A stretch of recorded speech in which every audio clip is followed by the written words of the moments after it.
Hi, I'm Chris Page, also known as DC Breaks, and I'm here at the EBS Institute to do a really deep dive into respace and modern drum and bass sound design.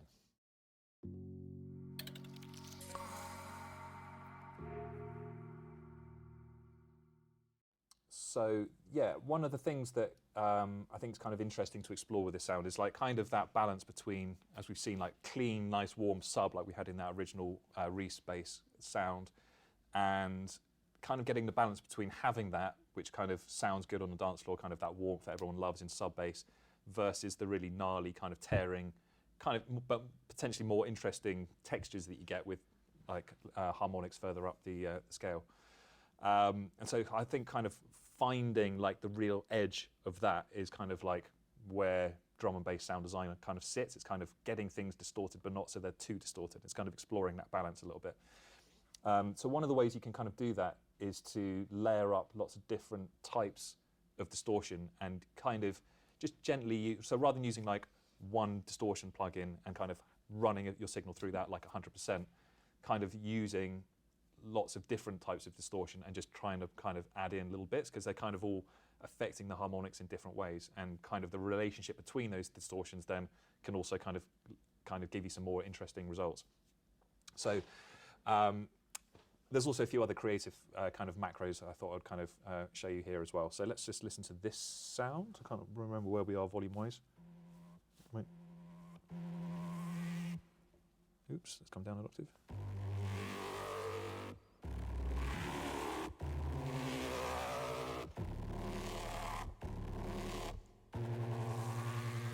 Okay, so what we've got here is a wavetable, and in lane one I've just got like a whole bunch of different distortions which are all being kind of used in various degrees. Some of these are like, so like this multi-pass here, it's just a preset, so there's a whole bunch of different presets that kind of come with phase plant. Let's go and explore what this one is. So this one is called intermodulation distortion. Distortion with tunable ringing partials. But essentially, I mean, that sounds really fancy. Essentially, it's a frequency shifter on the way in. The band is split between a lower one and a higher one, and you can kind of control that, how that's split. There's distortion, different types of distortion for each one, so you can kind of control the low distortion or control the high distortion. And then there's a frequency shifter tuned 200 hertz the other way on the way out, and some modulation which is affecting, is being controlled by this tuning one here. So these macros that are assigned within multipass are then kind of put onto the front here, so we can easily assign our macros to some of these parameters here as well. And of course we can kind of stack these up as well. So that someone asked about stereo, there's a stereo widening one here as well. There's something called frantic form, I don't know what that one is, frantic form shifter. So this is kind of a preset combination of snap-ins that someone at phase plant has made. And so you can kind of explore adding some of these and mixing in a little bit of it. There's phase distortion, there's some kind of filter doing something, I can't remember, just kind of probably, yeah, just a filter control here. There's a vibrato. So this is, again, it's just a vibrato snap-in that someone's made. Kind of interesting that, you know, you'd think that usually a vibrato is like using an oscillator to modulate the pitch just a little bit and kind of changing the speed of that. The way this one was actually designed was to vary the amount of delay.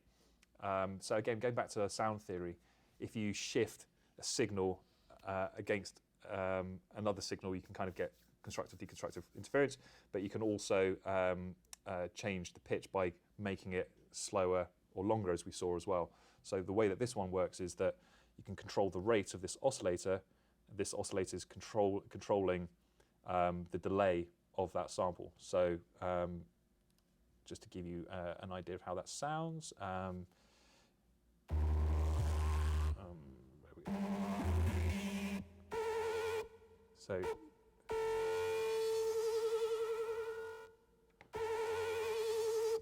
So just another way of kind of designing vibrato, and that can sound quite good on these kind of distorted saws as a kind of, almost just makes them sound a bit more evil and a bit kind of wilder, which is kind of good if you like neurofunk, I suppose.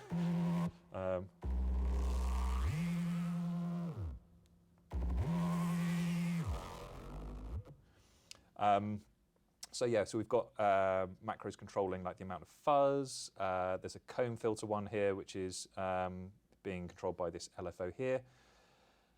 There's this formant tracker one here, which kind of works quite well on lower frequencies, I guess, like when it's a bit lower down. So the formant filter essentially has all these different formants, which are, I guess, the way to think of formants is a bit like, well, a good way to think about it is like the way you speak, okay? So you have like ooh, ah, e, or, and all these different sounds that your mouth can produce, but essentially that's just different ways of filtering sound using your vocal cords and the shape of your mouth, essentially. And so you can kind of modulate the frequencies between these different formant filters, and that can create, in sort of a classic way, the kind of Daft Punk kind of sound, like, you know, wow, wow, wow, wow sort of noises. But in this kind of context, you can use it to kind of add some, yeah, just a bit of kind of character.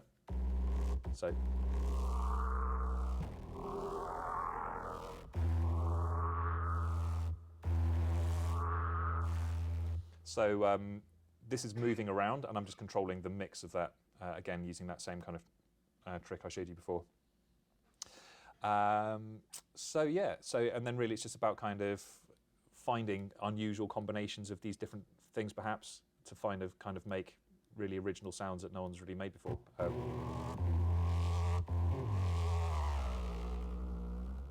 think we're probably pretty much there. There was one, yeah, essentially just a good way of kind of creating tones. You know, I think something like tone is often something that people kind of struggle with when it comes to sound design.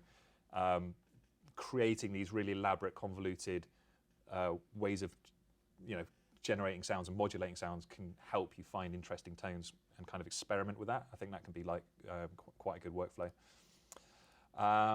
And then, yeah, the last thing I was going to kind of show you was this, something I've called like reverse FM, like reverse frequency modulation. And it's just another way of approaching bass design, because as we've kind of seen, a lot of this is all about the balance between like rich, nice, warm subs and kind of gnarly, tearing, distorted sounds. And quite often that's like a hard thing to get right, I think, depending on the genre you're working in. So just as an example, if we have, for example, a wavetable synth, it's kind of doing this, and we want to kind of add some sub. I guess there's like a few different ways. We can add in a sub layer. So if this is just controlling the level of a separate sine wave in a different group.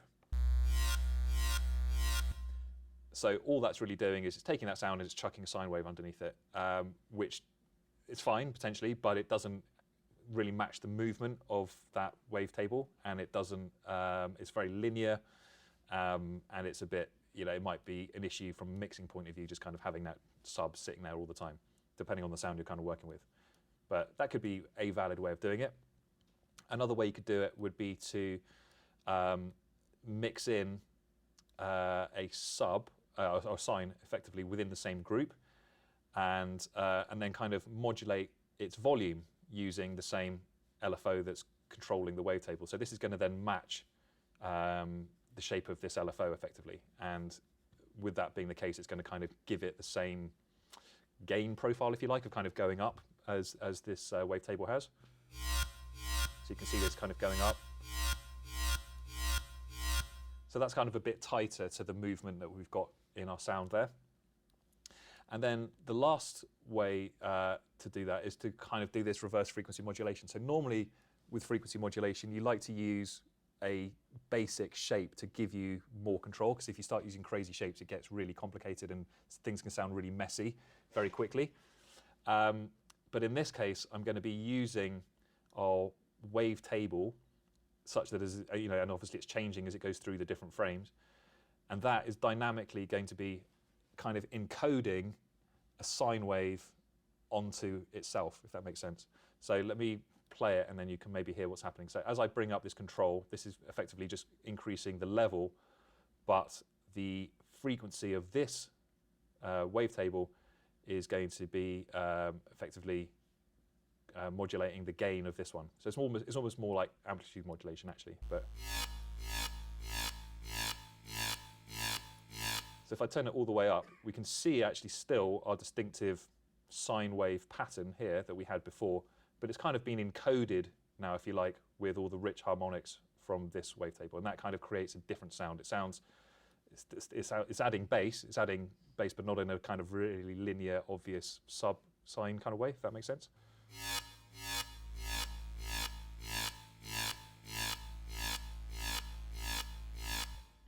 So yeah, just another little interesting technique there. Does that make sense? Is that interesting? Cool. So the first thing to say is it's not, that's like a term I've just invented, but it was kind of, I thought it was like a reasonable way of kind of explaining it. Let's get that one back up. So essentially, in this situation, this would just normally be a sine wave, right? But I'm using this macro to control how much of this is controlling how much of this. So this is the output, the analog level of this wavetable, and that's changing dynamically as the LFO is controlling which frame it's playing. And so it's that's controlling the level of the sine wave. So the sine, although you can't see the sine wave there, the sine wave is essentially there, and it's going to be kind of printing, if you like, or encoding is probably a better word to use, each of these individual peaks and troughs of this given frame onto this sine wave. So imagine if it's basically summing that sine wave with that complex waveform there, and those two are being summed together. I've not. I mean, it was just something I was trying to think of interesting things to talk about when it comes to bass sound design, and I thought that's kind of something that I've done before that's kind of cool to talk about. So I've not actually tried to create that in another synth, but you could easily do it in Serum. You just kind of control which oscillators modulating which oscillator. So rather than using a sine wave, which is the classic way of doing it, because as I said, it's easy to control something that's like an obvious and repeating signal, essentially. When you try to do FM modulation with very complex waves, things get really loud and really gnarly and distorted and inharmonic. They don't sound good to our ears because it's really messy. That's why you typically don't do that. But in this case, you're kind of, it's not really frequency modulation, as I said, it's actually more amplitude modulation. You're modulating, or you're changing the amplitude of the sine wave with the kind of distinctive pattern of that, if that makes sense. But it's kind of the same principle, but it's not the frequency, it's the amplitude. So that's kind of, yeah, perhaps where I've confused you, sorry. Hi. So the peaks and troughs affecting the gain of that sine? Yeah, it's kind of encoding it onto the sine wave. So if I start to turn this up, you can see literally, like, so you see this little dip here correlates to that dip there. Some of these peaks here. So it's sort of, yeah, the reason why I kind of called it reverse frequency modulation is because it's the same principle really of taking, it's not the frequency, it is more accurately the amplitude, but kind of encoding the bass with the same pattern, and that kind of, you can hear it, it sounds really cohesively bound together. So it's almost just like adding a sine layer into it. In fact, we can maybe have a look at how it affects it. So, oh, no, we're still on our little annoying melody there. Let's just do this, make this up.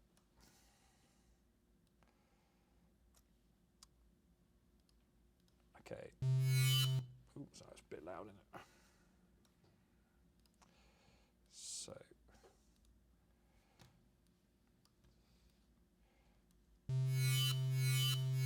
So that's kind of what it was before.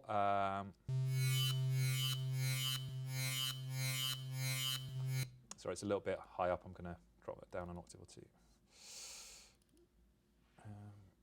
That's why I really need a separate monitor. Oops.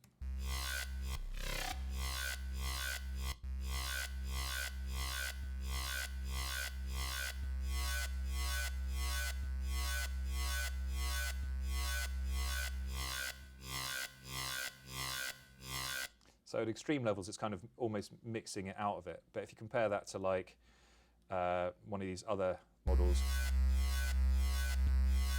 you can see how it's just kind of sticking in a wall of sub there. I mean, it's a little bit hard to kind of demonstrate, to be honest, but because so much of this is coming down to how it's changing over time, which you can kind of see in the colours. You can see it starts kind of like a little bit quieter, gets louder to match the kind of profile of that.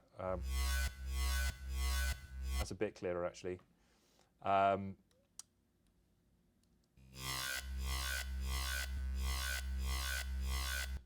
Yeah, it's not too easy to pick out visually, but you can hear it and it sounds kind of more cohesively bound together.